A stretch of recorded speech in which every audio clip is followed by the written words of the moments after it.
আসসালামু আলাইকুম রহমতুল্লাহ।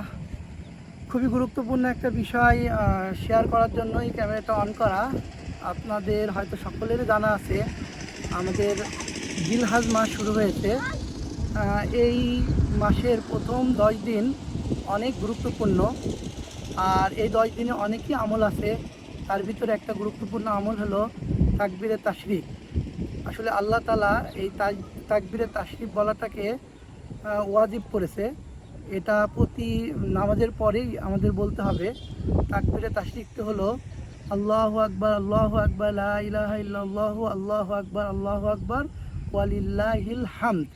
আসলে এটা আমাদের আগামী 27 তারিখ ফজরের পর থেকে শুরু হয়ে একটানা 31 তারিখ আসর পর্যন্ত চলবে।